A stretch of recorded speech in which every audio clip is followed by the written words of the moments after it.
Assalamualaikum dan selamat datang ke channel saya. Okey, konsol yang saya memang sangat excited tunggu setiap tahun dah sampai dah kat channel saya. Retroid Pocket G2. Konsol Retroid ni dia tak macam daripada brand-brand lain tau. Macam brand lain setahun kita boleh kira lah ada berapa model keluar kan. Macam Retroid dia keluar satu, lepas tu dia diam setahun, tak ada apa-apa konsol. Macam Retroid Pocket 5 yang sebelum ni, dia keluar dalam penghujung 2024. Lepas tu ni kan kita dah hujung 2025. Inilah next model. Okay, jadi konsol Retroid ni, Retroid claim yang dia punya performance 2 kali ganda better daripada konsol Retroid Pocket 5, tapi dia kekalkan tanda harga yang sama. Tu memang satu benda yang sangat menarik lah untuk pengguna. Okay, saya beritahu siap-siap, video ni bukan full review. Video ni lebih kepada unboxing dengan saya punya first impression lah, sebab konsol ni pun baru sampai kat saya. Saya pun belum try lagi, belum buka lagi. Jadi kita akan buka tengok dan saya akan buat sedikit perbandingan dengan Retroid Pocket 5 dan saya akan bandingkan juga dari segi dia punya result benchmark untuk kedua model ni. Betul ke tak yang ni 2 kali ganda lagi power daripada Retroid Pocket 5. Dan lepas tu, macam biasa, saya akan full throttle untuk konsol ni. Tengok sejauh mana performance saya boleh pergi. Saya akan test game yang berat lah. Kalau boleh game PC lah saya akan try dekat konsol ni. Nak tengok dia boleh carry ke tak. Okay, jadi tanpa belengah lagi, jom kita start. Okay, kotak dia sama je daripada dulu sampai sekarang. Selama beberapa tahun saya unbox produk Retroid, inilah kotak dia. Putih je semua, tapi tu ada dia punya logo dia, branding dia kat tengah-tengah ni. Model dia kat sini dengan dekat sini. Lepas tu tak ada apa. Okey, kita buka. Dia magnetic . Dia jenis magnetic. Nampak? Okey, kita tengok apa kat dalam. Okey, buka-buka terus jumpa konsol. Okey, konsol kita tak tepi dulu. Saya nak tahu apa lagi ada. Kod dia bagi tempered glass ke apa kan. Okey. User manual. Kabel pengecasan. Yang tu je lah. Apa yang ada dalam kotak, itu sahaja. Kotak kita letak tepi dulu. User manual. Tak ada apalah. Itu je lah user manual kan. Saya rasa user manual tak ada siapa akan tengok. Kita tengok dia punya kabel. Okey, kabel dia sama je, tak ada beza dengan dulu. Memang okey lah, kualiti dia okey lah. Anda nampak kat sini. Dia ada buat dia punya logo dia, Retroid kat sini. Kabel dia tebal. Dan kabel dia ni lebih kurang 1 meter. Ni kabel 1 meter. Okey, kita tengok terus konsol.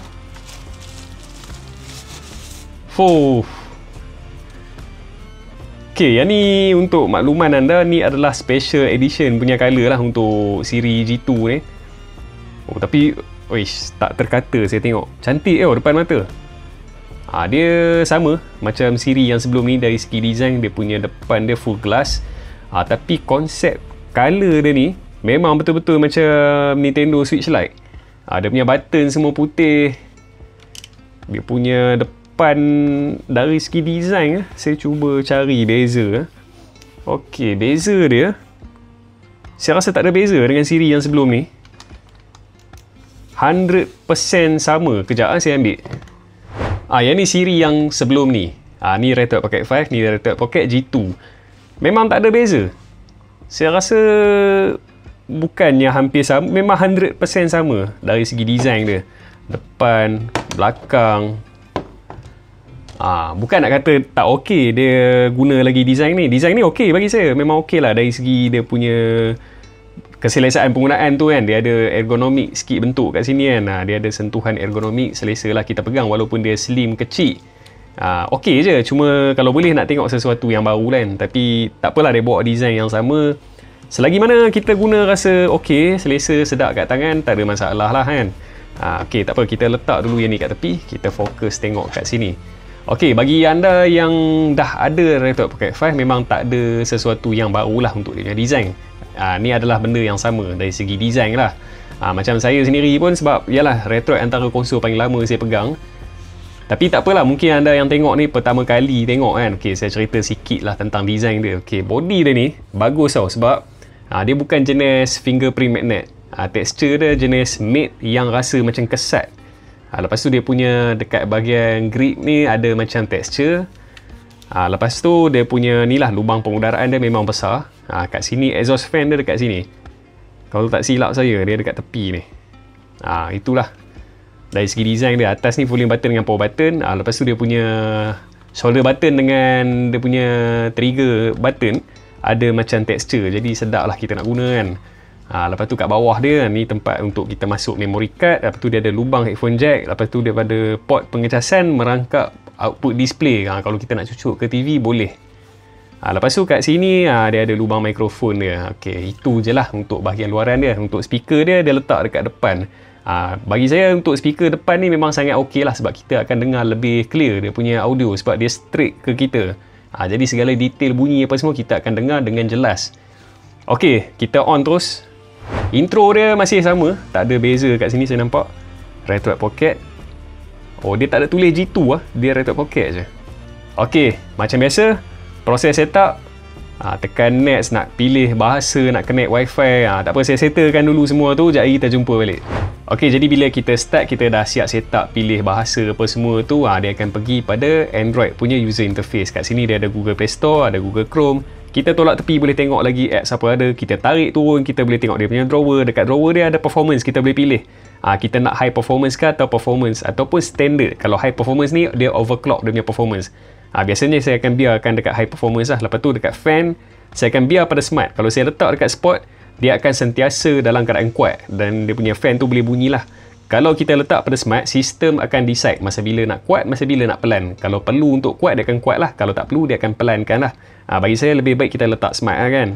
Lepas tu kat sini, ni sekarang ni RGB dia tak menyala. Kita try on RGB dia. Okey, weh, terang gila. Terang lah RGB dia, saya rasa lagi terang daripada Retroid Pocket 5. Tapi tak apa, kita boleh adjust dia punya RGB dia. Kalau kita nak dia tak terang kan. Okey, saya dah jumpa dah RGB dia. Kita kena tekan kat sini juga. Kita jangan tekan tengah, kita tekan tepi sikit, baru dia akan keluar. Dia keluar macam tu. Okey, inilah color yang dia ada. Kita boleh tarik nak jadi color apa semua, kita boleh kat sini. Anda nampak RGB dia berubah-ubah color kan. Ikut mana kita tarik dia pergi. Dia akan bertukar lah ikut color apa yang kita pilih. Dia ada yang preset. Oh, ni left saja, ni dua-dua. Okey, yang preset kat atas ni lah. Hijau solid, biru, merah ni. Biru, oren. Ikutlah color apa anda nak kan. Anda boleh buat. Anda nak kiri color apa. Kiri saya nak bagi biru. Sini hijau. Boleh. Semua boleh setting kat sini. Okey, saya akan login dulu Google Play Store sebab saya nak test benchmark dengan Retroid Pocket 5. Kita akan tengok macam mana result untuk kedua konsol ni. Okey, sebelum kita buat benchmark test, saya bagi anda tengok sendirilah kedua-dua konsol ni saya guna setting yang sama. Brightness saya bagi penuh dua-dua. Performance saya letak pada high performance kedua-dua konsol. Lepas tu dia punya fan saya letak pada smart. Jadi itu je lah. Jadi kita akan start dia punya benchmark. Saya guna 3D Mark. Dua-dua 3D Mark dan saya guna Wildlife Extreme. Ni pun sama, Wildlife Extreme. Okey, jadi jom kita start.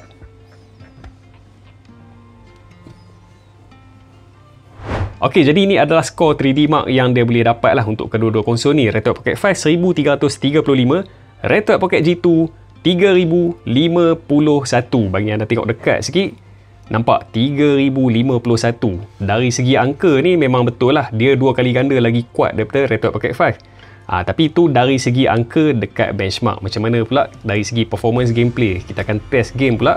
Dan game ni saya akan test game yang memang disukai oleh rakyat jelata lah, iaitu game GTA 5. Kita akan test GTA 5, tengok performance dia macam mana. Dia boleh dapat berapa FPS. Lepas tu, habis GTA 5, saya cuba hanyak lagi dengan game yang lebih berat daripada GTA 5. Tengok dia boleh handle ke tak. Dan saya akan cari game yang memang kita tak boleh main dekat Retroid Pocket 5 sebelum ni. Saya akan test kat sini. Kalau yang ni dia boleh melepasi test tu, maknanya memang power lah konsol ni. Okey, jadi saya akan install dulu Game Hub dan saya akan masuk game. Lepas tu kita akan jumpa balik. Okey, jadi saya dah install masuk Game Hub dan saya dah masukkan sekali game kat dalam dia. Okey, game yang saya masuk macam saya cakap tadi lah, game GTA 5. Dan game yang kedua, yang last kali saya akan test game Doom. Game Doom ni memang sebelum ni dekat Retroid Pocket 5 memang tak boleh buka langsung lah. Macam game GTA 5 ni boleh buka lagi dekat Retroid Pocket 5, tapi dia punya FPS tu cukup-cukup makan je lah kan. Dia tak boleh nak pergi sampai 40 frame atau 50 frame, 60 frame lagi mustahil lah. Tapi kita tengok dekat konsol ni macam mana. Dekat G2 punya chipset ni, dia dapat capai sampai berapa. Jadi kita start dengan GTA 5. Ok, jadi kita dah masuk dekat dalam game dah. Dekat sini, wah, FPS dia boleh kata agak tinggi jugalah. Anda tengok kat sini, yang tu, yang kecil tu, saya tak tahu anda nampak ke tak. Dia dalam 60 ke 70. Yang tu agak tinggi jugalah. Dekat Red Dot Pocket 5 saya tak pernah capai setinggi tu. Tapi ni dalam rumah, tapi pergerakan dia memang nampak smooth lah. Ni dalam rumah. Kita tengok kalau dekat luar dia boleh dapat berapa FPS. Kita tengok kat luar berapa FPS dia akan dapat. Dia dalam 58. Ui, agak tinggi jugalah. Red Dot Pocket 5 memang dia takkan dapat capai ke 40 ke atas. Dia tak capai. Ni sekarang kita ada dalam 55 FPS game GTA 5. Yang ni memang sesuatu yang saya tak sangka lah. Sebab konsol kecil macam ni main game PC selancar ni. Kita try naik kereta. Tengok, bila kita bawa laju dia akan ada lag kat. Jap, kereta dia ada kat garaj, kat rumah. Lupa pula. Mana satu rumah dia ni? Yang ni. Kereta laju dia dalam ni. Kita try naik kereta. Tengok bawa laju-laju dia ada lag kat. Betul lah. Memang betul lah apa yang Red Dot cakap. Dia orang gandakan dia punya kekuatan chipset dia. Memang memang power lah konsol ni kan, walaupun kecil macam ni kan.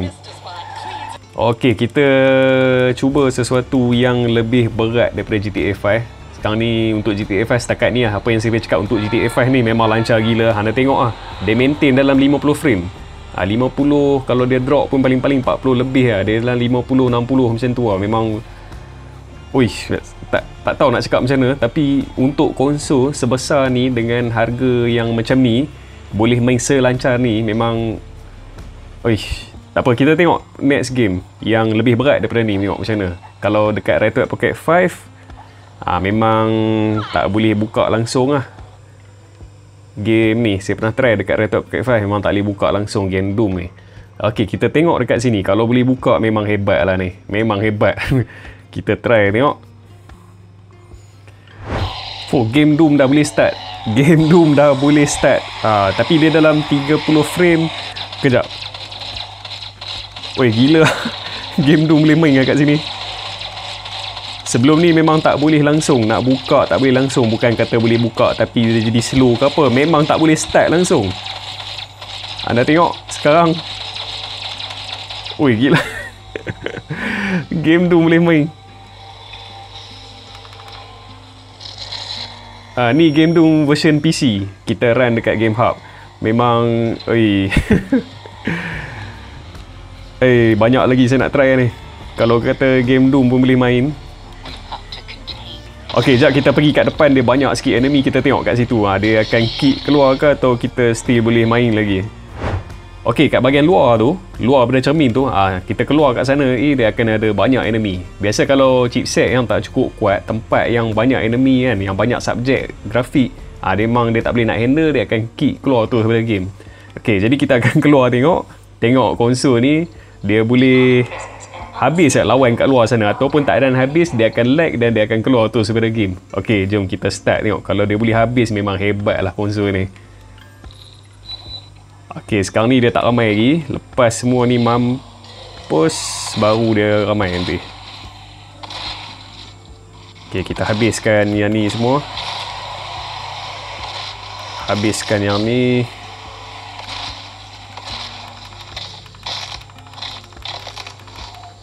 Okey, cabut je ni, terus semua datang. 1, 2, 3. Okey, semua datang lah. Okey, FPS dia dalam maintain lagi 35 lagi. Okey. Okey. Boleh lagi. Okey. Setakat ni okey lagi.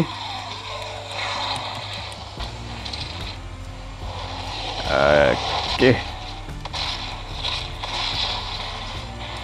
Boleh lagi. Okey, dia tak tunjuk sebarang tanda-tanda dia nak kick keluar dari game. Dia masih lagi dalam 34 frame. Kalau dia berterusan macam ni, memang dia takkan kick keluar. Kira lancar ni. Sebab game ni berat tau. Kalau chipset tak cukup kuat, memang kita takkan dapat lawan macam ni lah.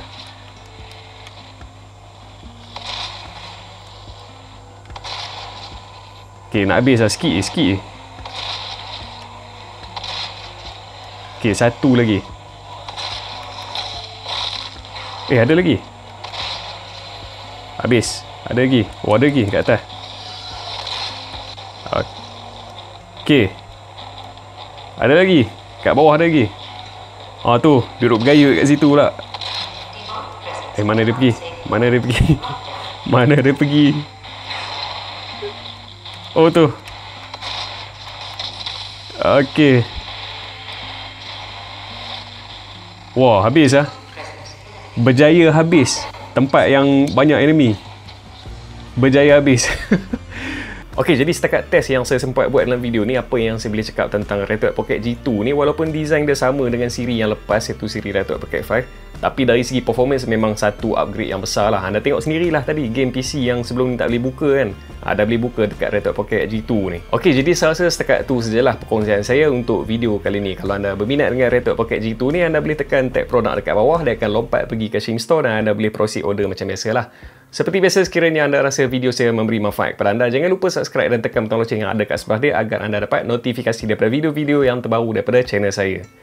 Sehingga berjumpa lagi di video yang akan datang. Bye.